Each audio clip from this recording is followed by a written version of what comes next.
Welcome back to Let's Talk with Zone and MC Bensu. Yes. Setiap narasumber yang kita undang pastinya yang lagi trending tuh. Betul.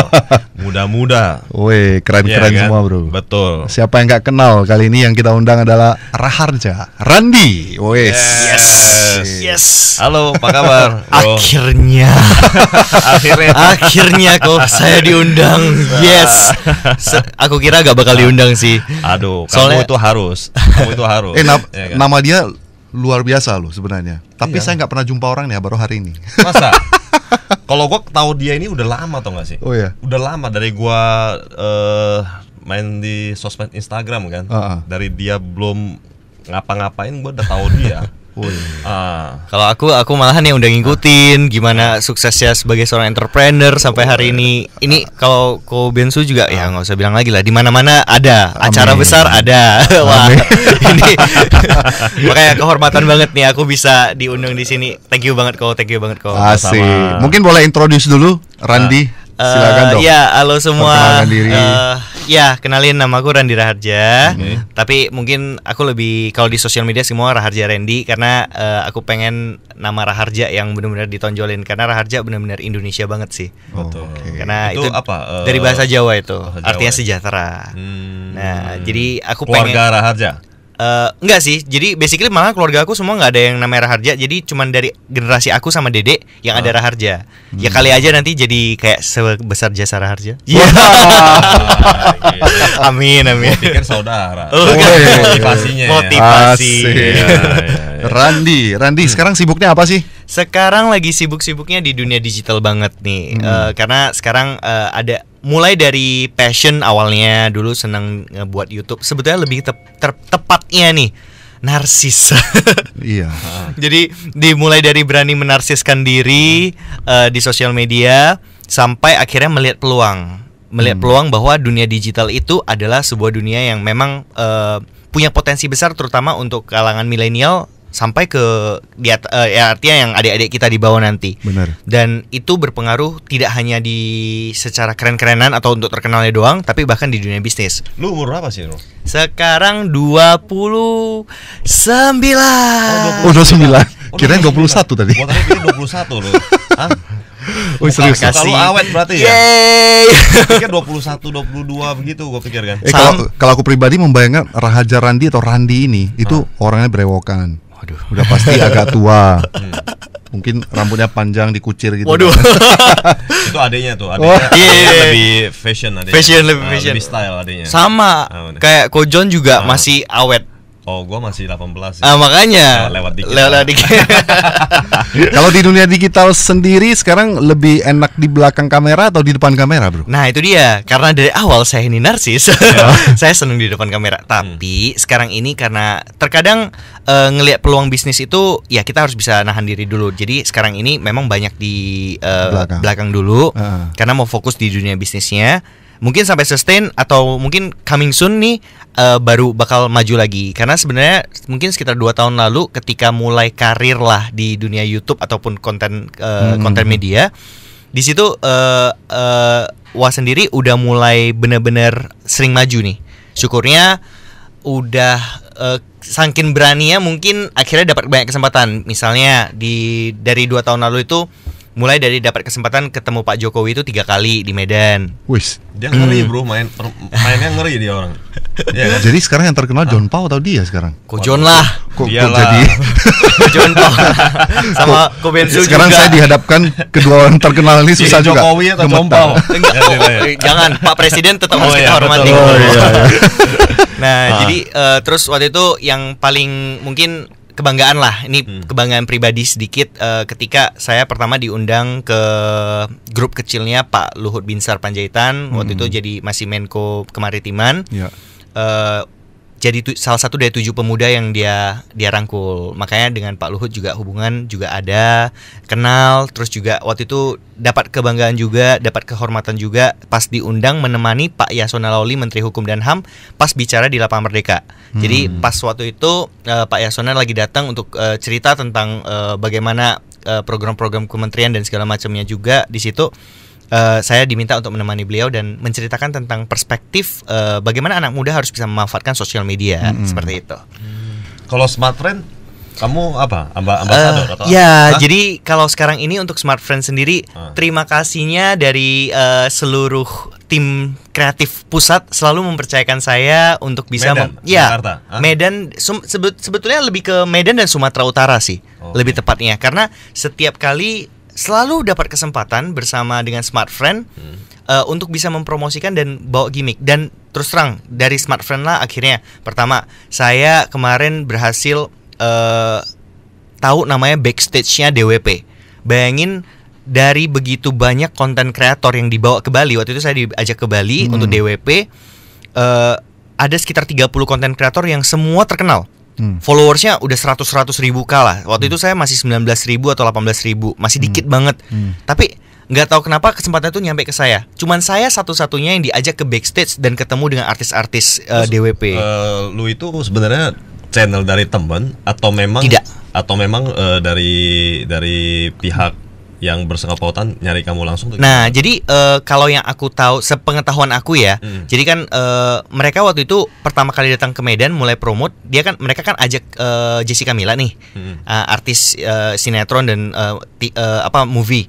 Dan ketika itu mungkin mereka scouting nih sekalian, ngelihat mana yang paling bisa engage. Nah, kalau saya kan memang Wah sendiri kan memang orangnya agak sedikit cerewet nih. Terus ya seneng aja berteman. Kelihatan sih. Lu liat tompelnya lu bilang. Oh, jangan. Ini pemanis kok. Tapi dulu pertama kali gua kenal dia ya, gua ngerasa dia orangnya ini pasti nggak bisa tuh kalau namanya bicara, dia pasti aduh kalem. Ya kok. Makanya itu terakhir kan pas dia ketemu di sosmed itu, gila, gue bilang ini ngeri bener ya, jago bener gitu bicaranya gitu. Itu agak sedikit mengeksistensikan kenarsisan tadi. Tapi itu ada belajar nggak sih? Sebenarnya kalau belajar enggak, atau karena khusus atau gimana gitu? Tidak sama sekali enggak. Tapi ketika aku waktu itu gini, jadi basically mungkin sedikit flashback ya. Ketika SMA dulu dan segala macam, basically Wah itu dari keluarga yang kaya. Dalam artian papa mama itu benar-benar punya semuanya, berkecukupan. Ke sekolah di antara seluruh banyak anak SMA, Wah yang bawa mobil, yang kayak gitu standarnya udah tinggi. Tiba-tiba di titik tertentu namanya orang kan bisa drop. Betul. Nah ketika drop itu, Wah punya mentalitas benar-benar hancur banget kan. Kayak benar-benar pas balik ke Medan apapun nggak punya. Kemana-mana harus naik angkot, naik becak. Emang dulu awalnya di mana? Dulu sempat di Batam, besar di Batam. Oh di Batam. Lahir di? Lahir Jakarta. Jakarta, Batam, lalu Medan. Balik ke Medan. Lalu di Medan ini akhirnya harus bekerja. Bayangin dulu, pas sekolah aja dulu, maafnya mungkin malam minggu bisa spend 1 juta. Ini ketika harus kerja sebulan 700 ribu. Waktu itu di masa 2010 lah waktu itu. Dan itu kan drop banget mentalitasnya. Jadi kayak benar-benar hancur banget. Tapi di titik tertentu akhirnya Wah merasa oke, ketika orang tua memang juga lagi berjuang, maka Wah yang harus nggak bisa diem diri doang, nggak bisa cuma minta doang. Dari itulah timbul motivasi. Dari situlah Wah mulai belajar. Belajarnya dari apa nih? Wah ingat banget, belajarnya mulai dari baca-baca quote-quote motivasi.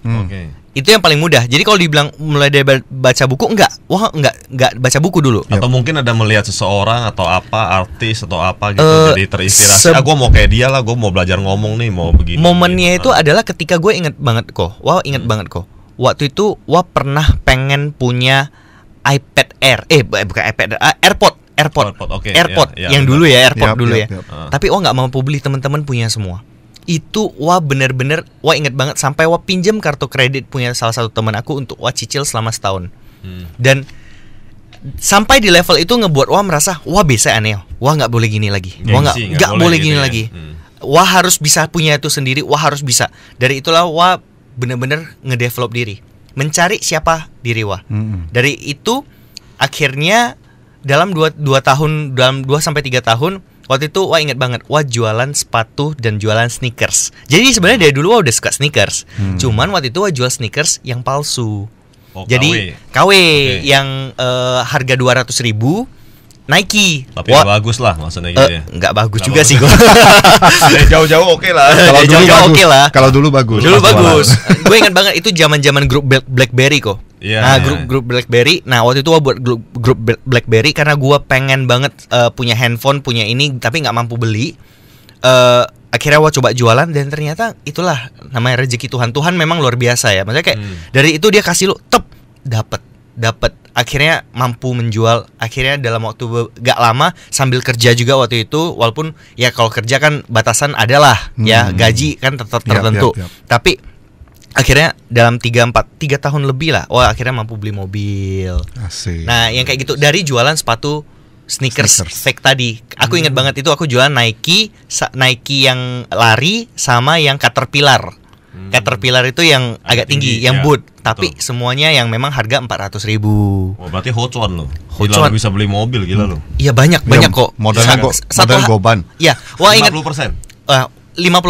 Jadi wah dapatnya itu bisa 189.200.000 plus pengiriman lah. Nanti wah bisa jual 450. Plus laku. Banyak yang mau, suka Wah ya. inget banget dulu satu hari wah paling nggak bisa 10 sampai 15 per keluar. Luar biasa lo. Sekarang masih lanjut Enggak.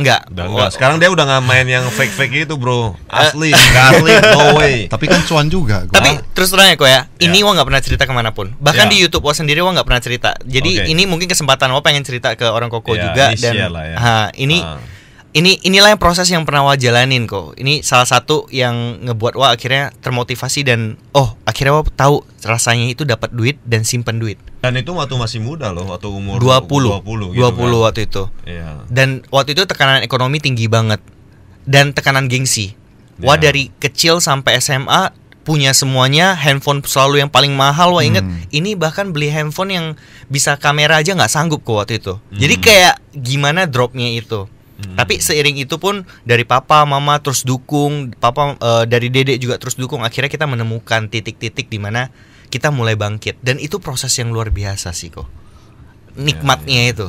Sekarang di bisnis digital sendiri semuanya bergabung dengan Randi juga ya, adik Iya, bergabung juga. ya lebih tepatnya Berapa saudara berdua, sih, Ren? 2 orang doang. 2 orang. Jadi ya. wah sama Dede Adi Putra Raharja itu memang cuma berdua. Dan dari dulu kita memang apapun itu cuma berdua.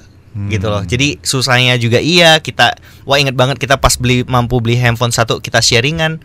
Kita sama-sama punya pacar waktu itu, pacaran lah. Pacarnya nggak sharing. Nggak lah ya? sharing kan? Enggak. Wah inget banget Jangan waktu itu. serius nanyanya. Bahaya tuh yang duduk sebelah situ kok.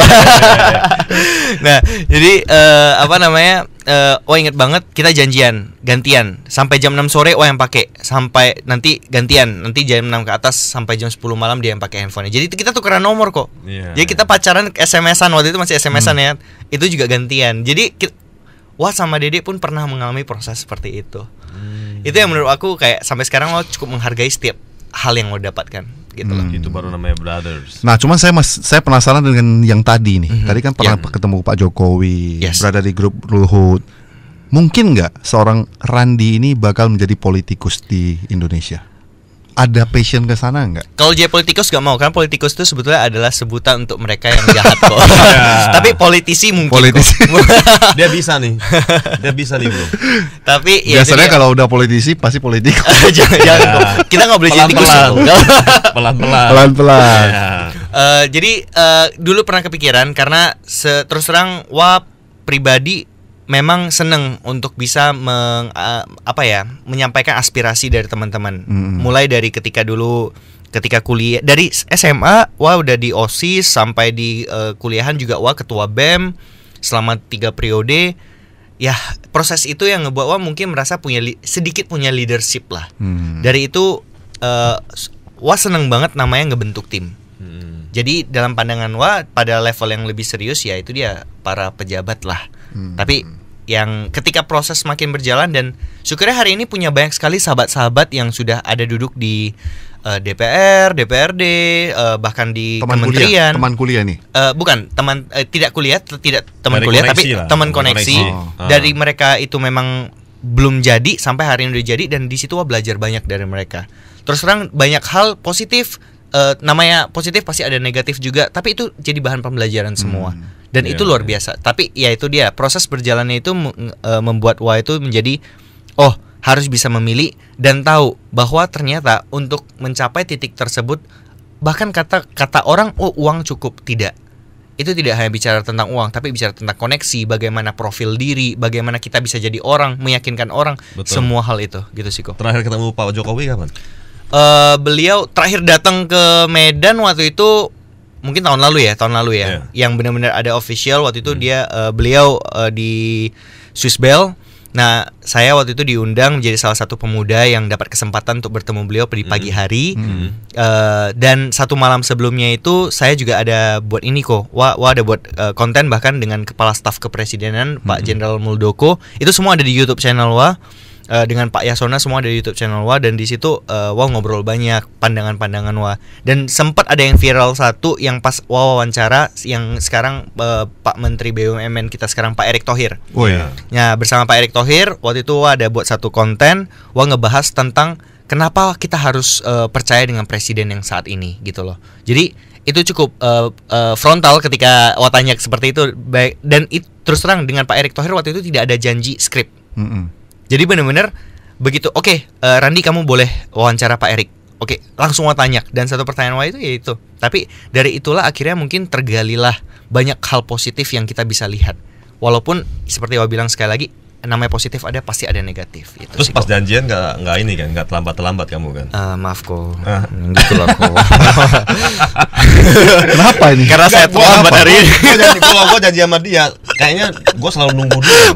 Gue penasaran nih, ya kan? Gue nanya dia gitu. Tapi mungkin Enggak. Mungkin strategi. Dari kemarin gue juga bilang sama dia, nih Randy jam berapa datang? Enggak, dia pasti setengah jam lagi, gue bilang. Enggak, ini strategi gue. Setengah jam lagi gue bilang. Strategi. Gue cun gitu kalau ngomong. Aku nanya dia nih, ini janji sama orang ada ini nggak? Gue bilang. Enggak. Enggak kok. Jawab. Kalau aku jadi penasaran, aku jadi mau cari dia ini.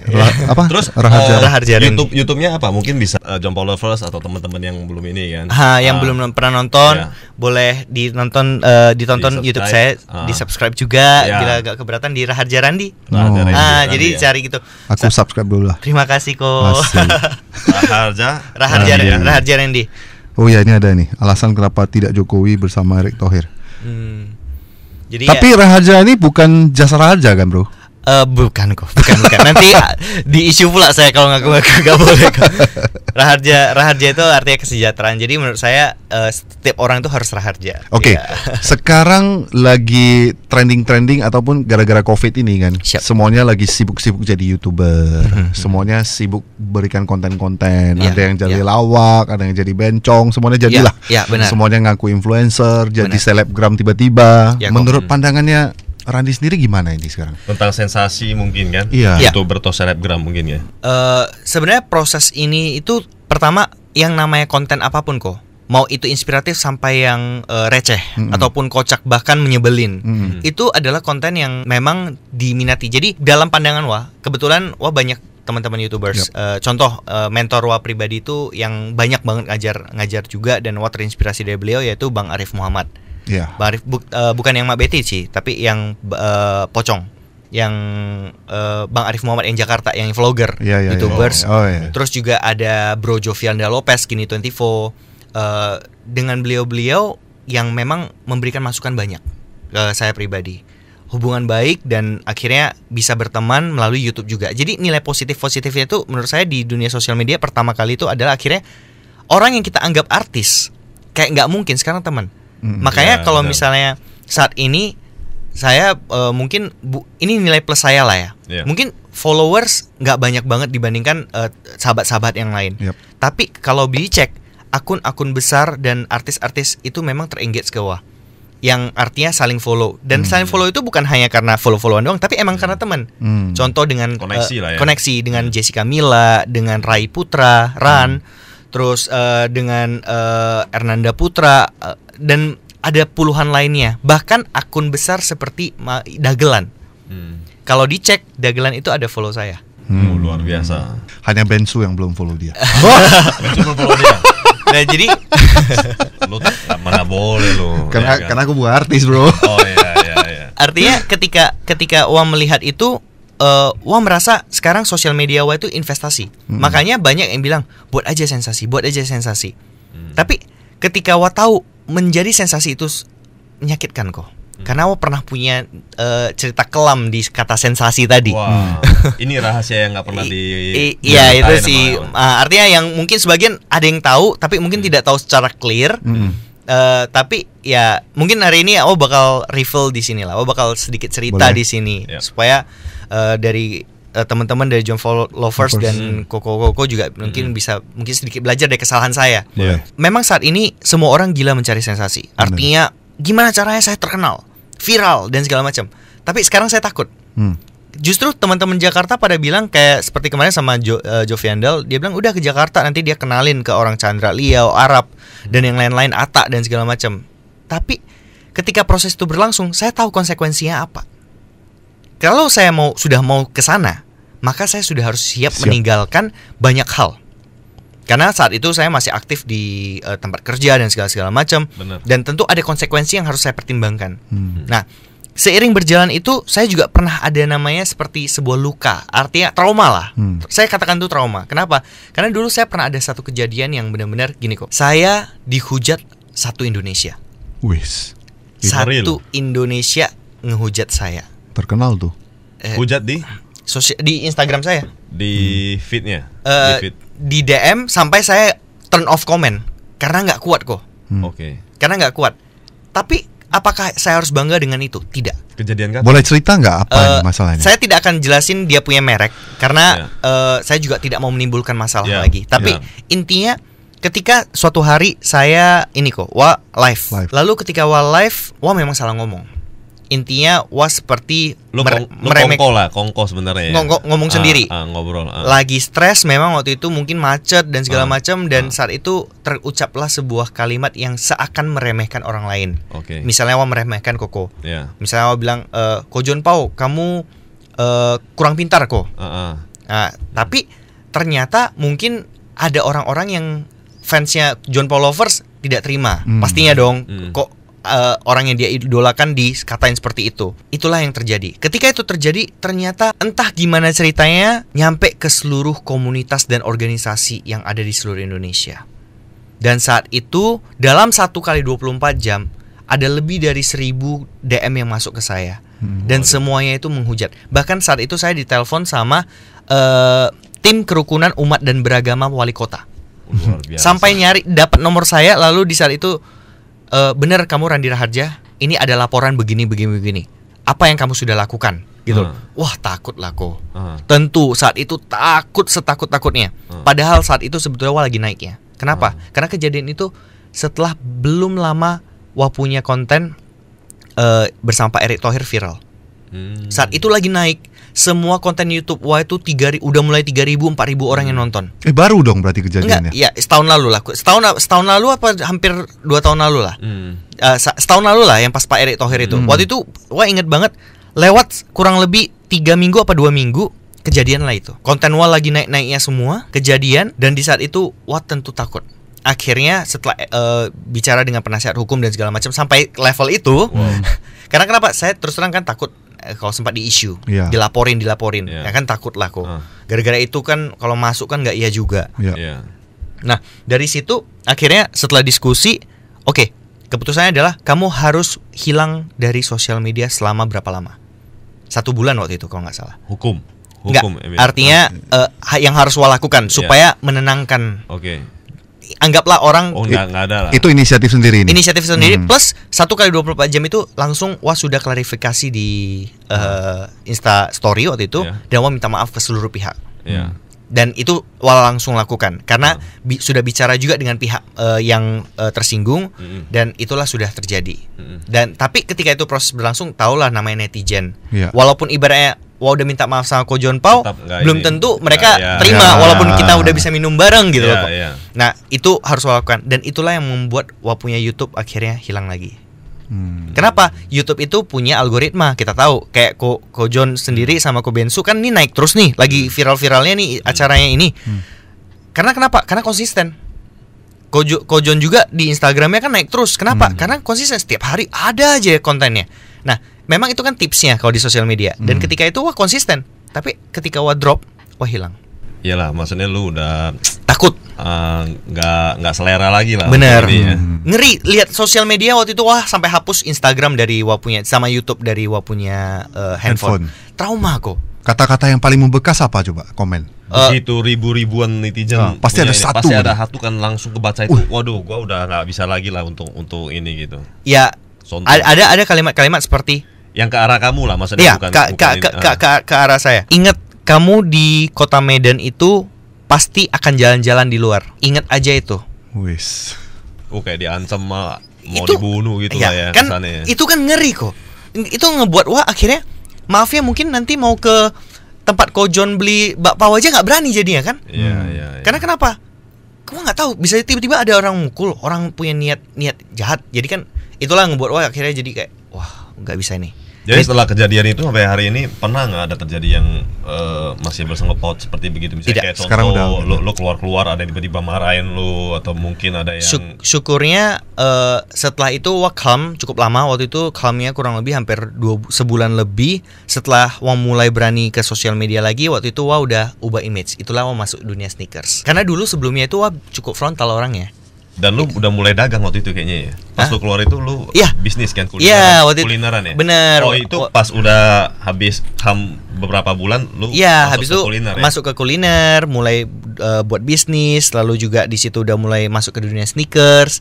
Kenapa? Karena wah mau ubah image. Tidak mau lagi, karena dulu sebelumnya itu wah cukup frontal kok. Ya ibaratnya Pak Muldoko, terus Pak Erick Thohir aja berani wah tanya-tanya langsung. Ibaratnya berani gitu loh kok. Kenapa? Tapi kalau sekarang mungkin jadi banyak berpikir. Mungkin lebih cocoknya belum gitu ngerti mungkin. Iya. Jadi semua ditanya gitu ya. Iya. Berani, terlalu berani lah. Nah, terlalu berani. Sebenarnya kan manusia kan banyak bertanya sebenarnya kok. Karena nggak berani ini, maka pertanyaan susah keluar sebenarnya. Benar. Dan apalagi orang yang dihadapin mungkin besar ataupun banyak. Nah, makanya wah pribadi pun sampai hari ini memang setelah wah kaji, wah salah banget tuh. Mulai dari apa yang mau ucapkan sampai apapun yang sudah wah sampaikan, memang itu salah dan tidak benar, dan tidak seharusnya seorang public figure yang sudah dipercaya oleh sosial media kok malahan menunjukkan hal seperti itu. Makanya walaupun banyak teman-teman yang artinya terkenal dengan sensasi yang mungkin tidak selalu positif, wah tidak akan menyalahkan mereka. Mereka punya hak untuk melakukan itu, tapi wah percaya ada juga hal-hal positif seperti Ko John, Ko Bensu terkenal, tapi bukan berarti harus ibaratnya buat negatif kan? Makanya hal-hal itulah yang ngebuat wah akhirnya kayak menjadi sangat mengontrol diri lah di sini. Belajar mengontrol diri di situ. Tapi anak ini memang sih buat apa viral apa sih bro? Oh ya? Dia terakhir dia bilang dia pas keluar dengan kata kocok-kocok. Gua nggak tahu punya dia tuh. Jadi terakhir gue liat apaan sih nih kan? Ada yang iklannya dia pakai apa? Plastik. Biasa kan, kayak minum yang di pineng-pineng gitu. Bener. Terus isi alpukat, terus dia kocok. Wah iklannya lucu-lucu sih gue liat sih. Iya. Idenya banyak nih. Idenya ada. Iya, sempat viral tuh. Iya bener. Alpukat aja biasa sih. Iya, kalau dari segi rasa dan segala macam banyak yang bisa bersaing. Tapi disitulah wah percaya the power of branding. Tapi pertama kali waktu gue ngelihat dia tulis judulnya kocok-kocok, gue kepikirannya pertama kali yang ada kan yang di tengah jalan itu ada alpukat yang kayak gitu. Gue pikir dia, gue pikir udah di-upgrade jadi begitu. Tapi gue lihat kayaknya bukan juga nih kan. By the way, Randy kan berada di digital nih. Iya kok. Saya ada satu pertanyaan nih. Benar nggak menurut kamu bahwasannya barang yang kita branding, kita viralkan misalnya itu tapi itu nyawanya nggak lama, biasanya bentar aja udah selesai. Nah, ini dia. Mungkin kalau secara ini balik nih, ini mungkin menjadi seorang yang lebih ke strategis ya. Strategisnya adalah mungkin ke semua teman-teman juga bisa sedikit dapat masukan. Namanya branding itu kenapa bisa cepat habis, hilang? Itu biasanya karena segmennya nggak kuat. Kebanyakan langsung target. Jadi misalnya gini, saya mau jualan kocok-kocok alpukat nih. Saya langsung nargetin ke antara dua nih. Saya nargetin langsung ke anak SMA doang, atau saya hanya mensegmen dan mengatakan yang penting saya jual di kalangan anak SMA. Atau saya langsung jual di anak SMA misalnya sekolah A atau sekolah B. Nah ini nggak boleh sebenarnya. Ketika saya saat ini dipercaya banyak brand, dan itu akhirnya membuat saya belajar bahwa ternyata itu prosesnya itu tetap harus sampling, segmen, baru target. ini 3 proses yang nggak bisa enggak gitu loh. Mau brand apapun, setelah kita sampling, udah bagi ke orang udah yakin, kita udah tahu, oh makanan kita bisa diterima market. Kebanyakan orang gagal di segmen dan target dan menganggap ini sama, padahal enggak. Kita harus bisa scope dulu. Scope besarnya misalnya, oke, saya mau kalangan yang mampu membayar di atas 20.000. Itu kan segmen. Tapi apa spesifiknya? Apa target clearnya? Dan itulah yang dibuat schedule prioritas. Biasanya saya tetap kayak gitu ke brand. Schedule prioritas. Oke, kamu mau targetin ke anak kantoran dulu. Oke, kantorannya seperti apa? Karakternya seperti apa? Target audiensnya lah ya. Bener. Dan dikaji tentang misalnya, oh lokasi pengiriman seperti apa. Bahkan biasanya saya ngajarin gimana mapping dan segala macam. Nah, yang seperti itulah yang mungkin brand harus bisa pahami. Dan waktu itu, dan hingga hari ini mungkin Kocok-Kocok mungkin bukan sebuah brand yang terkenal banget. Tapi secara sosial media kita itu dikenal. Mungkin secara sales kita masih bersaing nih. Tapi di titik tertentu ketika suatu brand itu akhirnya dikenal secara luas, tidak hanya selamanya bisnis itu harus jualan persatuan. Banyak teknik-teknik bisnis. Apakah akhirnya jual brand, jual franchise. Banyak banget. Nah, makanya peluang-peluang bisnis di dunia digital itulah sebetulnya yang ngebentuk di situ. Ngebuat seorang pengusaha tidak hanya mati memikirkan gimana saya jual produk saya persatuannya. Tapi mungkin sampai pada level bagaimana saya memberikan impact atau membuat produk-produk turunan atau bahkan ngejual nama dari brand itu untuk menghasilkan uang besar, seperti itu sih. Apalagi pas musim-musim Covid kayak gitu ya. Bener banget sih. Soalnya banyak sekali gue lihat yang punya strategi yang seperti gue bilang kan, dari ini jadi franchise, jadi ini yang penting dia jual franchise sampai ratusan mungkin kan franchise, tiba-tiba tutup semua. Bener. Tapi pernah nggak mikir kalau yang ngejual itu mungkin udah tajir melintir? Iya memang. Udah pasti kaya dia. Cuman tapi dia sudah tidak strategi juga. Maksudnya dia sudah tidak memonitor yang ambil franchise sama dia. Dia mau nggak ada ini ya udah. Yang penting saya kaya gitu. The ugly truth of business ya seperti itu. Apakah kita bisa bilang itu salah? Ya tidak. Kenapa yang beli itu mau? Balikin ke sana. Dan dia gitu. juga belum tentu rugi. Dan dia belum tentu rugi. Walaupun lu kelihatannya dia tutup, tapi belum tentu dia rugi. Bener. Tapi kalau lu ngelihatannya dia semuanya buka masih bertahan, juga belum tentu dia untung. Bener banget. Dia padahal setengah mati ya kan. Dia bener. masih mikir mau gimana nih, ya kan. Tapi dia tetap masih bertahan karena dia masih ada duit. Betul. Ya kan? Nah, makanya inilah yang harus bisa dimanfaatkan oleh digital. Makanya bisa dilihat sekarang ini mau brand sebesar apapun, bahkan organisasi sebesar apapun itu sekarang memanfaatkan sosial media. TikTok lah, Instagram lah, YouTube, semua digoreng. Kenapa? Karena itu adalah media paling, maaf ya, mungkin paling murah ya kok ya. Dan efisien seperti itu. Cepat. Anak semua bisa. Benar. Tapi kan? Ya kita dituntut untuk berlari cepat di situ. Kayaknya hampir satu medan sih, semuanya banyak pakai digital dia sih, Bro. Iya, saya kenal sih dia. Karena Ko John Pau juga kan banyak ya saja. Terima kasih Ko. Kalau nggak Ko yang bagus dia nih akan bagus nih bagi terus arigato, kan. Arigato. Nah, kita ngomongin tentang koleksi, Bro. Ya, konten berat kita lewat kan. Ya, kita ngomongin tentang koleksi yang santai nih. Ya, santai. Sepatu mahal, Bro. Paling mahal. Yang lebih dikenal dengan nama sneakers. Yes. Nah, sebenarnya terjun ke dunia sneakers itu sendiri adalah salah satu suggestion dari salah satu dari salah satu YouTubers terkenal yang memberikan suggest. Kenapa? Karena saat itu saya ngeluh. Kenapa ya ketika saya buat ini nggak terkenal ya? Padahal saya kan udah mirip sama abang. Nah, itu dia counterback. Karena kamu mirip saya lah kamu nggak akan terkenal. Karena saya sudah terkenal. Nah, akhirnya saya sadar, oh iya ya. Karena mungkin saya terlalu mirip. Coba kamu cari sesuatu yang ringan, yang memang kamu suka. Dan saya flashback, oh dari dulu saya udah jualan sneakers. Saya memang senang sneakers. Begitu saya duduk di tangga rumah saya, depannya itu kan kok, wah punya rak sneakers. Banyak ya sneakers ya. Kenapa nggak bahas ini aja? Wah udah hitung, waktu itu pada belum mulai beli. Wah ini aja bisa setengah bulan nih kalau wah bahas setiap hari bahkan. Oke, akhirnya dari situ wah coba mulai. Ketika wah coba mulai, masuk komen positif, dikit tapi masuk. Tiba-tiba komunitas Jakarta ngelirik mulai ngelirik, follow wah, wah kenapa nama-nama besar nih follow wah semua, follow back lebih tepatnya. Wah terus ada satu titik kan ada platform namanya Urban Sneaker Society, itu akun besar lah di Indonesia. Waktu itu wah inget banget ada rilis kaos X Uniqlo. Nah, waktu itu kan viral, lagi ngantri orang di Sun Plaza dan segala macam. Saat itu wah buat vlog. cerita karena nggak mampu dapet karena udah telat ngantri. Akhirnya misalnya Kobensu di situ tuh, tanya, Koko beli untuk dijual lagi atau dipakai sendiri? Karena tanya itu, konten itu di-repost secara penuh oleh Urban Sneakers. Dan akhirnya semua sneakerhead dan orang-orang di dunia lifestyle mulai nge-view punya story nih. Aku dia view storyku. Udah namanya bangga kan. Akhirnya makin dalemin. Ketika dalemin, selang sebulan diundang ke Jakarta.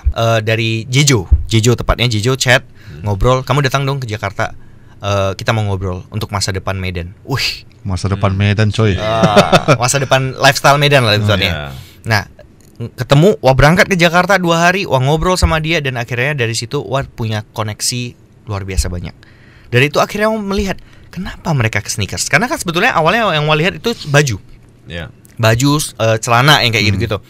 Kenapa mereka jual sneakers? Padahal sneakers kan Nike atau Air Jordan itu kan udah ada di toko ada gitu loh. Terus kenapa mereka bisa jual sampai semahal itu?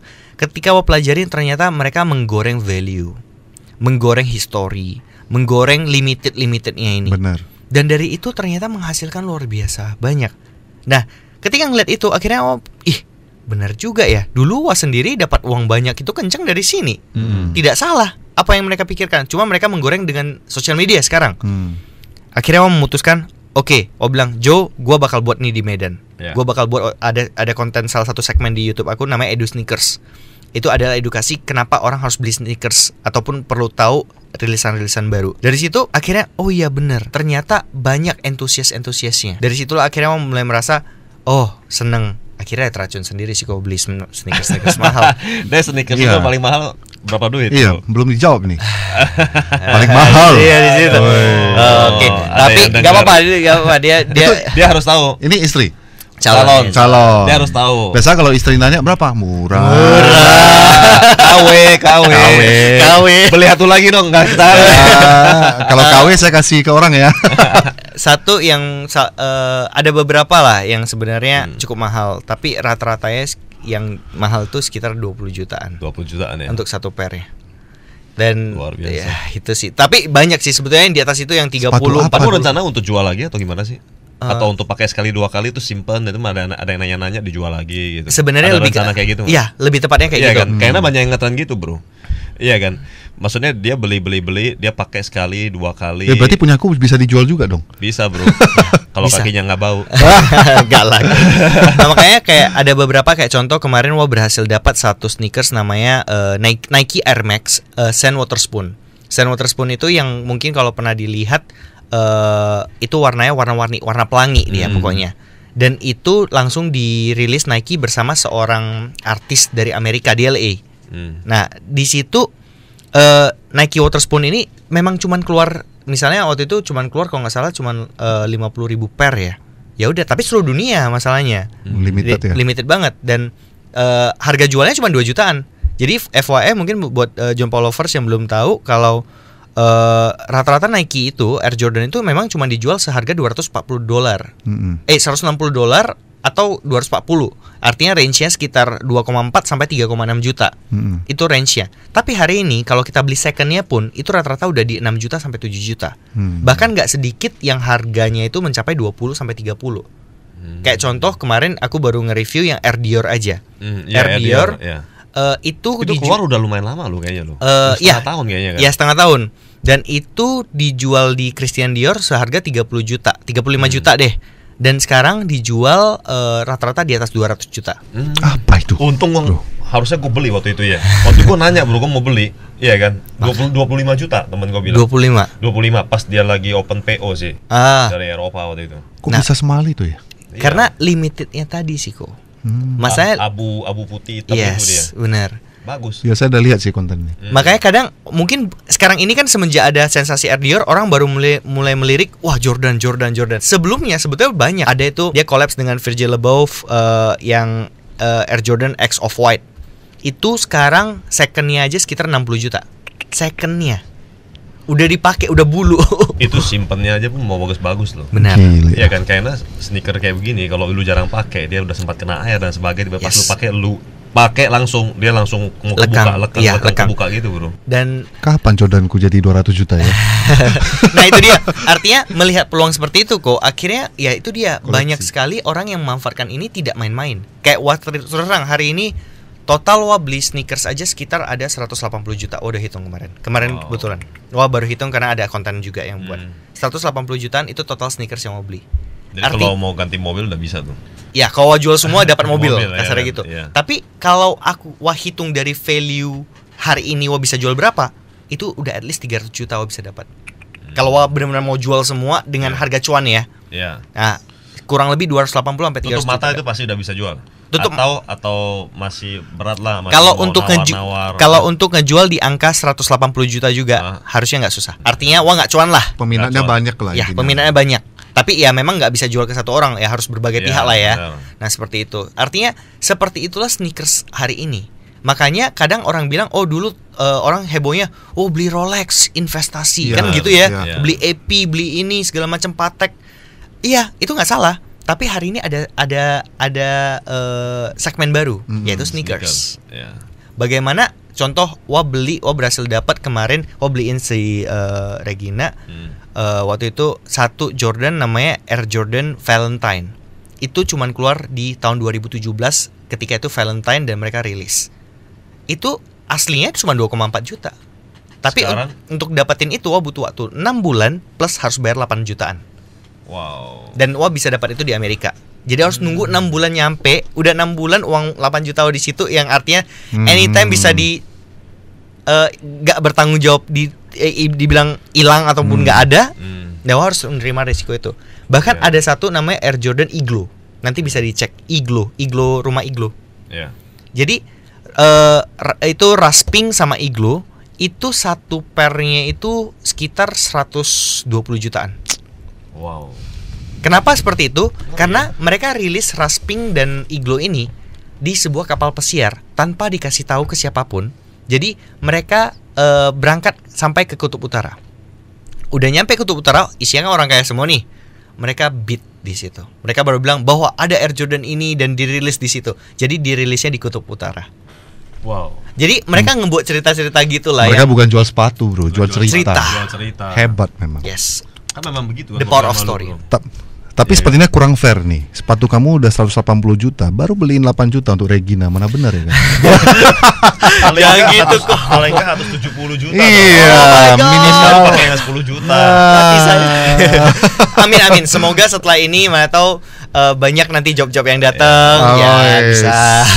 Ntar keluar Love Jordan. Love Regina. Nah, untuk Randy sendiri ini project ke depan. Iya, project ke depan. Apa lagi? Jadi project ke depan itu sekarang ini Wah ada ngebangun sebuah platform walaupun mungkin masih agak sedikit lambat, namanya labor.id.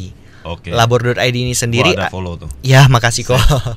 Labor.id ini sendiri Wah buat berdasarkan sebuah visi di mana Wah pengen ada sebuah platform netral. Ini paling penting nih, platform netral yang ngebahas tentang lifestyle dan karya-karya semua orang Medan. Tidak kecuali mau dia TikTok, mau dia YouTube, mau dia Instagram, tapi selama dia berkarya kita ada bahas. Kenapa? Medan selama ini kurang itu. Bisa dilihat bahwa ya kalau akun food banyak banget ya, semua kuliner dan segala macam. Di akunnya ada video lu tuh bro, lu nggak mau aja lu bro. Nanti di labor labor.id. Dia ada taruh muka lu tuh. Ya kan? Nah, jadi labor.id sendiri ini dibentuk supaya kita bisa membahas dan suatu hari semoga bisa ramai dan semua anak Medan itu bisa mengkaryakan diri. Jadi ibaratnya gini, selama ini kalau misalnya contoh deh, videografer buat video keren, ya udah gitu aja, nggak ada yang bahas. Kenapa? Dia buat satu kayak komunitas lah, mengumpulkan semua yang mempunyai karya, talent dan segala macam. Jadi ada yang ngebahas, ada yang mengapresiasi, dan itulah yang akan membuat akhirnya para konten kreator, baik dia orang di belakang layar ataupun di depan layar, semakin bersemangat. Kenapa? Ada yang membahas. Sama seperti Urban Sneakers. Dihargai lah. Dan tanpa bayaran, dan paling penting netral. Nggak peduli dia kenal atau enggak, tapi selagi bagus angkat, selagi bagus angkat. Nah seperti itu. Jadi dari project itu saya udah diskusi banyak ke Mas Aji Purba. Terus ada Bang Said Muhammad, itu juga founder yang Dagelan, founder Invia, founder Urban Sneakers. untuk nantinya mudah-mudahan tidak ada kendala ketika pandemi kelar, saya akan bawa event-event sebesar itu di Medan. Amin. Luar biasa. Ya, seperti itu. Great. Sedap. Oke. Jadi luar biasa ya. Jadi kita Butuh beli dukungan sepatu dari nih. Koko. Jadi setelah ini kita beli Pasti kita sneakers. dukung. Mau nanya dia lah, orang beli. Ya, karena sneakers mungkin tambah lagi, sneakers nggak selamanya harus beli baru. Ya. Banyak kok sneakers, karena sekarang orang menghargai sneakers. Kayak contoh sneakers di rumah saya ini walaupun second, banyak juga yang memang. Nggak parno bro. Hah? Orang makanya nggak parno second. Ya Kan kaki orang kan ada kadang yang gimana? Ya kan bisa cuci di Medan banyak tempat. Terus kalau misalnya kalau misalnya takut legit nggak legit kan ada Depatu. Ada itu John Paul Friends, ada yang cuci sepatu. Iya kan? Oh, Depatu bisa. itu Depatu. Setahu saya di situ bisa cuci juga. Terus juga Depatu. mereka ya maksudnya kalau orang takut palsu kan juga bisa cek di situ. I think dia bisa cek sih. it's great. Inilah Medan yang hari ini. Medan sudah ada loh platform-platformnya ini. Udah ada orang-orang. Tinggal bagaimana saya mungkin, karena itu dia leadership tadi, pengen nyatuin. Gue pengen rangkul. Karena kenapa? Setiap orang itu, setiap content creator ada idealisnya pasti. Gak bisa hari ini langsung minta Kobensu ngerti gak bisa. Tapi pelan-pelan bagaimana nih Kobensu supaya bisa ngerti dan saling dukung seperti itu. Itu harapan Wah sih. Dimulai dari kita follow dia dulu. Ya, terima kasih. Kita beli sneakers. Terima kasih. Terima kasih. Oke, untuk last boleh dong kasih pesan-pesan untuk John Paul lovers, boleh. Mungkin mau tentang sneakers silakan, mau tentang YouTuber selebgram boleh. Oke. Motivasi. Ini motivasi yang menjadi panduan hidup Wah sih kok. Dari Wah belum punya apa-apa. Jadi mentor pertama hidup Wah itu adalah namanya Mas Clint Telapata. Clint Telapata ini adalah mentornya Bang Coki Sitohang. Jadi Bang Coki Sitohang sama Mas Clint Telapata ini yang ngajarin saya semua ini. Dia ngajarin 4 poin kehidupan yang ngebuat saya di situ saya berubah. Pertama adalah bicara tentang waktu. Lalu bicara tentang pertemanan. Lalu bicara tentang kesempatan. Lalu bicara tentang uang. Kebanyakan orang bicara tentang uang, kesempatan, teman, baru waktu. Ini dibalik dibalik. Kebanyakan orang kan mikir gini, gue harus punya duit dulu, habis itu gue bisa buka usaha, habis itu gue cari relasi, tentu teman gue banyak, di situ gue baru bisa ada free time. Kebanyakan orang seperti itu. Kebanyakan orang seperti itu. Jadi investasinya di uang. Sementara aku diajarin, dan itu yang aku terapkan dari 9 tahun lalu, 8 tahun lalu, dan itu berhasil untuk Wah. Wah ingat banget Bang Coki bilang sama Wah sama Mas Ken ya, Clint Telapata Mas Ken aku sebutnya. Mas Ken ngajarin, coba kamu balik. Kamu investasi waktu. Berteman ke sebanyak-banyaknya orang. Kenallah sebanyak-banyak orang. Dari situ kamu akan menimbulkan sebuah kesempatan yang kamu nggak usah keluarin uang. Otomatis setelah kesempatan muncullah uang. Kamu akan punya kestabilan yang luar biasa. Betul. Asik. Setuju gue itu. Tadi dia bilang waktu, kupikir on time tadi. Yang ini bukan gue yang ngomong ya. Siap ini nanti, siap ini mau nge-gym dulu nanti sama Ko John. Harus on time. Oke. Untuk John Paul lovers tentunya tetap streaming di cityradio.id setiap hari Sabtu jam 1 siang. Dan untuk videonya di YouTube John Paul Channel. Dan terima kasih untuk Raharja Randy yang sudah berkenan hadir, udah sharing banyak, sukses pastinya, good luck untuk kita semua. Sampai jumpa di lain kesempatan. Bye bye.